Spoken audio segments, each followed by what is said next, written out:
we're here at Don Pedro Reservoir with Captain Monte Smith. We're fishing for rainbow trout and kings. What are we pulling today, Monte, and what are you pulling it on? We're going to try Catch America and the Optimize. So, Monte, how fast are we going? You're 4.5 colors. How deep do you think you're at? With the weight of that spoon, no more than 15 feet. So we're going to concentrate on the top 20 feet layer of water this morning. What's our water temp today? It's actually cooled down from a few days ago. It's 53.7, when the other day it was 56. So it's dropped about 3 degrees from this past storm.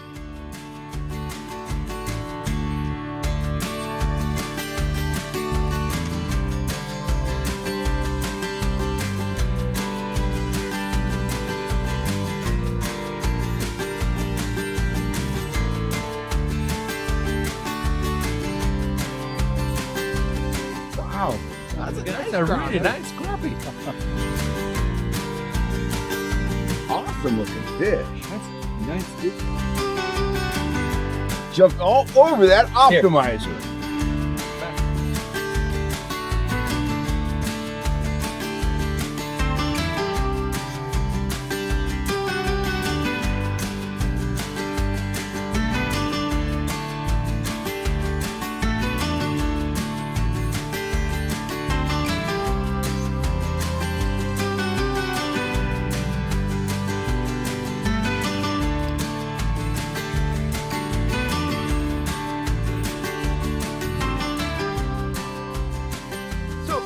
So we were down by the dam. Now you made a move. Where are we, Monte? Rogers Creek. Rogers Creek. Goes all the way back closer to 132, Highway 132. A lot of times the fish will be in here, especially in the wintertime. And if we see a lot of birds, grebes and stuff, then there should be fish in here. But if not, I mean, we're going to make a few passes and just see. So do they move around quite a bit at times? Day by day. Oh my. Which is, you think you're doing really well and you're going to go right back to that same spot the next day. You get out here and there's nothing there. And it's a really big lake. It's very large, and it's intimidating. And if you're not out here a bunch, it's going to be a difficult task of finding the fish. A lot of these guys, they don't have but maybe 1 or 2 days a week to fish, if that. And, reports are a good thing to read. But if you don't have that, then, you're kind of fishing blind. Well, it seems like, too, that Don Pedro doesn't get as much press as a lot of lakes. No, it doesn't.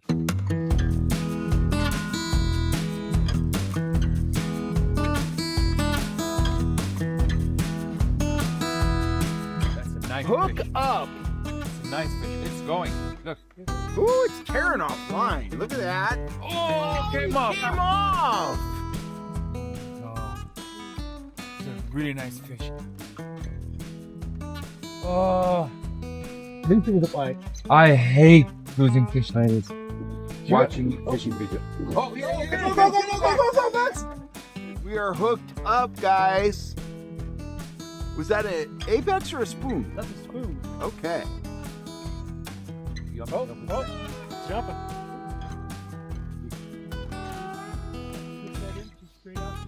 What do you think, Max? Oh, I'm loving it. I am loving it. What's it feel like? It feels good. Does it feel heavy? It's fighting. It just jumped. The downrigger cable. Lean out.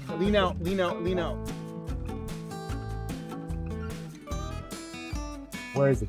Lift up a little bit. There. Yeah, there's a leader about 5 feet, and then there should be just Right there. It's real chrome. I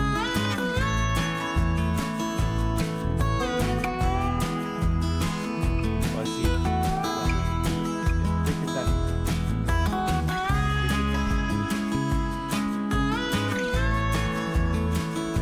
Right. Yep. What is it? King? No, trout. Rainbow all the way. Trout. Nice fish. Awesome fish, Max. Oh, yeah. We got big Don Pedro rainbow. That is a fantastic fish. Beautiful. Yeah. Using a chrome killer. Yes. So, Monty, when it comes to colors, how do you base your judgment off that? What are you buying? You got to have stuff for bright sunny conditions, which something like this would be good. Low light conditions like we're fishing today, you want darker colors generally.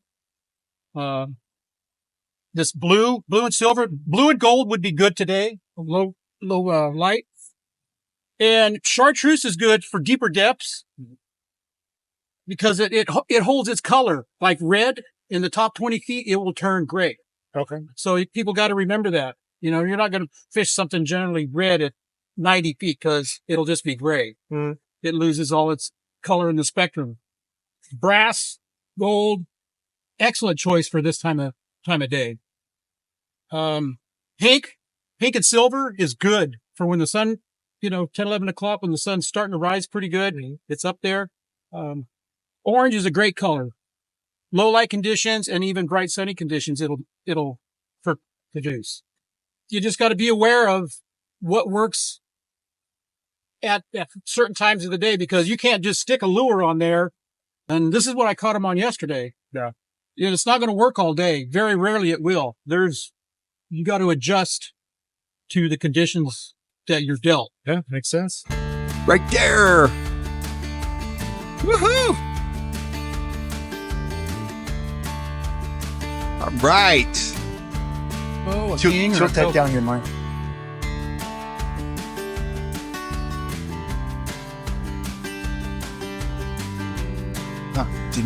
There it is. Oh, there it goes.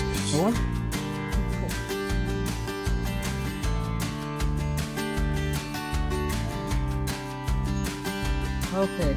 Oh, nice fish. That's awesome.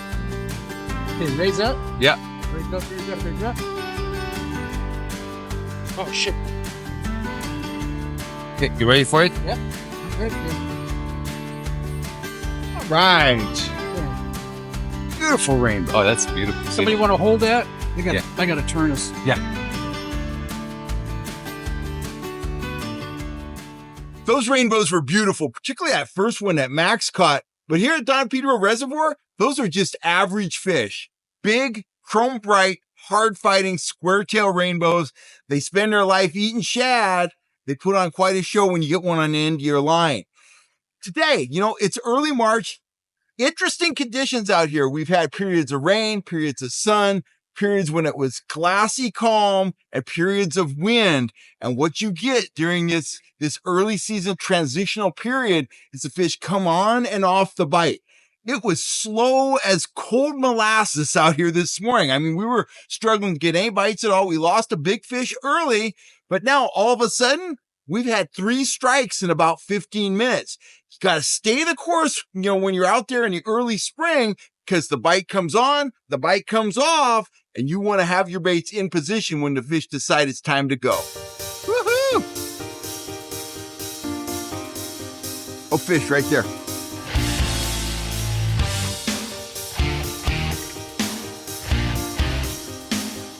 Oh, just lost it. Fish on right there. It's trout. Oh, wait a second, that's not Wait a trout. second, that's salmon. Yeah, that's salmon. That's king. Nice. There you go. That's good. That's on the Wiggle Hoochie right there. Wiggle Hoochie with tuna flavored corn. Woo! That one's pulling. Abdul lost a huge fish earlier. He's being very careful. What are your rules for netting a fish like this, Monty? What are you looking for?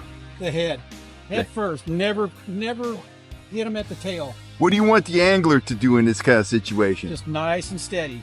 Stay focused. Don't try not to get too excited. Just nice and steady. If he takes line, let him go. I like to have a drag fairly loose. It's a bass. Oh, man. Oh, wow. Nice bass, though. Big old bass. Oh, boy. Walk back. Woo. Yeah, there we go. Lippin' bass. Big fish. Oh, is that a largemouth or a spot? It's a spot. Yeah, it looks like a spot. Huh? Max, you want to eat it? Nah. Bite it out good. Oh, they're tasty. Sure. Let that bass go. It's full of eggs. Oh, yeah. Show them to me. Show them to me. Show them to me. Show them to me good. Female. Yeah. She's full of eggs. Yeah, she needs to go make babies. All right. That was a good fight, though. So, Monty, how long have you been fishing Lake Don Pedro? And tell us a little bit about the lake. Oh, Cal, I've probably been fishing it for 30 years. You're not old enough, are you? Yeah, I'm older than what I look. It's a great lake. There's almost, there's 3 species of bass. There's trout, kokanee, kings, browns. And, there's been a few times that we've actually had kokanee, kings, rainbows, browns, and a brook trout. Oh, wow. All in one day. Now, I know that the kings, in terms of size, they kind of seem to cycle out here. Where are you in the kind of the size range, this year and last year? Last year, I think we had 3 or 4 fish over 8 pounds. Wow. Yeah. What amazing fishery. And we had a lot of 5s and 6s, a few 7s. And, right now we're catching pretty small ones. They're 16, 18 inches. So you think you're back at the bottom end of the cycle again? No, it should be a good year. Okay. With all the salmon we're catching, it should be a really good year. How about the kokanee? We caught one the other day, our first one. It was crazy. It was at 54 feet. Really amazed to see it was that deep. They should be, with this cold water, they should be in the top 30 feet, but you never know until you consistently catch them.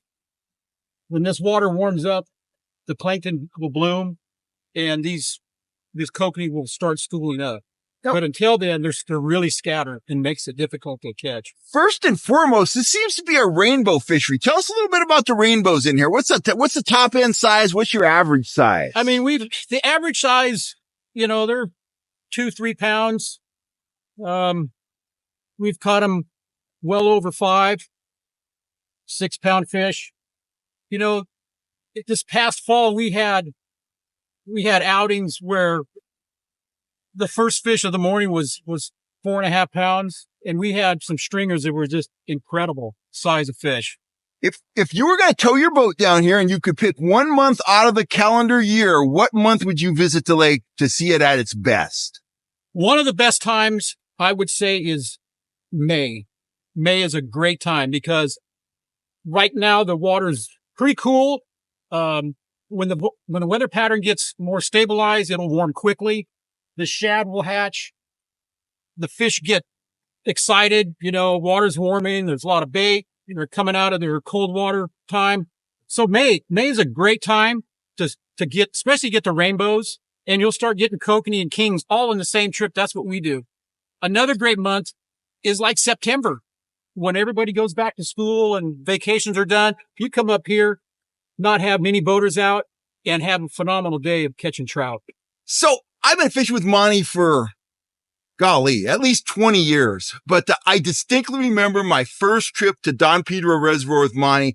I wanted to learn how to roll shad, and he's a master shad roller. I wanted to learn how to catch those kings down deep. But we ended up out here in the main lake, and what I found really interesting about Don Pedro, I learned a lot about Don Pedro that day. We had rolling shad down 60, 70 feet, and Monty said, well, there's some kokanee here too. So above those lines, he was running kokanee gear. So now we're catching kings and kokanee. And he said, well, look at those marks. Those are trout. So all of a sudden, we're running the shad for the kings. We're running the kokanee gear. He rigs up a small dodger and a night crawler, puts that above the kokanee gear, and we're catching kokanee and rainbows and then a king and then a rainbow. It was just a fabulous trip. And that's one of the unique things about Don Pedro Reservoir. You can get in on that multi-species trolling action and, kind of target whatever you want or target everything all at one time. Wow. If that 5-minute warning works sometimes. Well, it's not a bass. I don't think. No, it's not a bass. It's shiny. A little king or a little coke. Yeah. Something good. It's a salmon. That's when he gets pissed.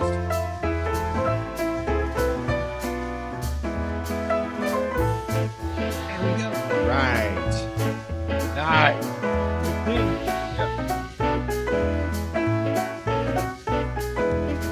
Right. Good deal. So you've cleaned a couple fish before, you say, Monte? A couple of times, yeah. Yeah, I could tell. As you can tell. Yeah. I gotta say, I thought Nate and I were pretty fast, but you might be the king. That was, oh wow. Get the belly bones out here. Yeah, fancy, nice. Feed the catfish or whatever Oh, they're down there. down there. Well, folks, we're wrapping things up. Monte's over here. He's filleting the last fish of the day.